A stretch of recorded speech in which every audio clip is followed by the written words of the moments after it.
Our congregation was founded in 1924 by a Holy Ghost missionary bishop called Bishop Joseph Shanahan. His passion at that time was to see that the dignity of women is upheld, and that the family is a home where the mother and the father can practice the Christian faith. Since that time, our congregation has spread. And next year, 2024, we are going to celebrate 100 years of being a congregation. As a young girl myself, I was attracted to this congregation by meeting the sisters. When I met these sisters, their welcome, their simplicity. I was only a young girl, but they were treating me like a queen.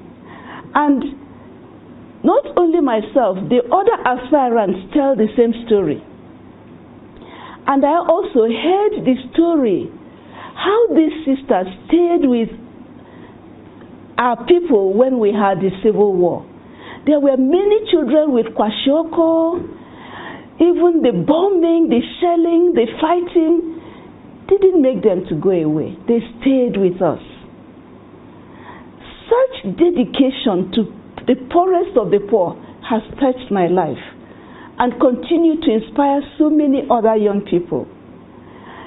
So that today, our members are from Ireland, from England, from United States, from Nigeria, from Kenya, from Uganda, from Brazil, so many countries in Africa, in Europe, and in America, with the same vision of sharing God's love, of compassion, of reconciliation, particularly to the most vulnerable.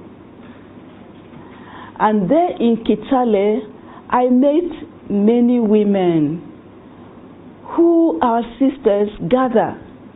You know, some of them have come with their babies, some of them are pregnant, some of them are struggling with their own families. One of the challenges we have there is that many young girls get pregnant as teenagers, and they think that their own life is ended because this happened to them. And you know what? The sisters have now begun a program where they are trying to help them to deliver their babies safely and go back to school and see that there is still a future for them. And in different other countries, similar programs are taking place. Like in Nigeria, where I visited the last time, you know, there was this road going to a village. You know, the number of kilometers is only 20, but it will take you 3 hours to go from there to that village. And after the women produce the things from the farm, they have no road to sell their thing. You know what? Through the empowerment, you know, this advocacy program, those women got to the parliament, you will call it here, and presented their problem and requested the government to tar that road. Would you believe it? Women from the village. Now that road is tarred, and those women can now sell their produce, and the town is benefiting from this. So these are some. And of course, the development of the faith. We have many schools for girls. And that place, not only education, I mean the intellectual education that they get, but also the moral education, preparing them as future leaders of the society.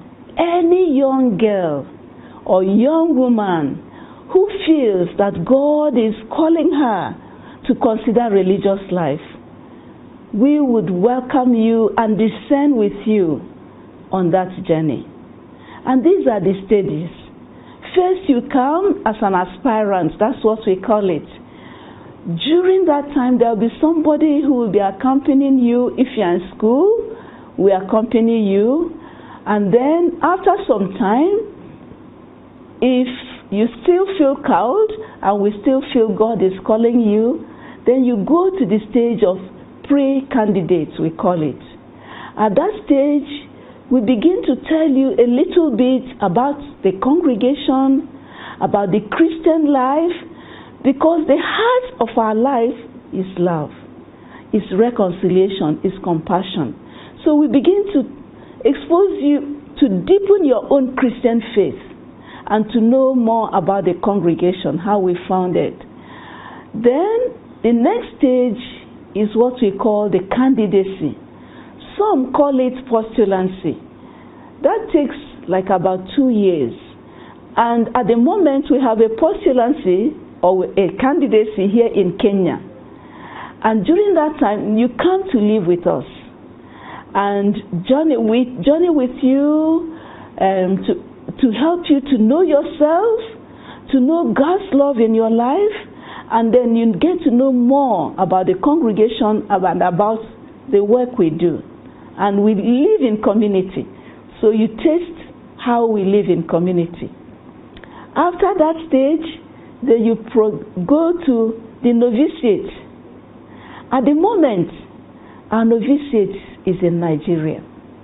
And when you get there, one of the things about our congregation is that we want to tell the world that whether you're from Kenya, from Zambia, from Nigeria, from America, from Europe, that we are all one. So in that novitiate, different countries, it's an international novitiate. So you meet your mates from different countries of the world. And in the novitiate, you are introduced to a deep and personal relationship with Christ. And then from there, if you still feel called, and the congregation believes you are called, then you make first profession. All this we call basic formation. God has a destiny for you. Whether in religious life like Holy Rosary or priesthood, or as married person or as a single person, believe that God has a plan for you no matter what. Please don't give up, and we are here for you. We stand for you. Even if you don't feel called to religious life and you have questions, you are confused, we are here for you. You can reach us at this number that is on the screen, and we will be so happy to welcome you and to journey with you.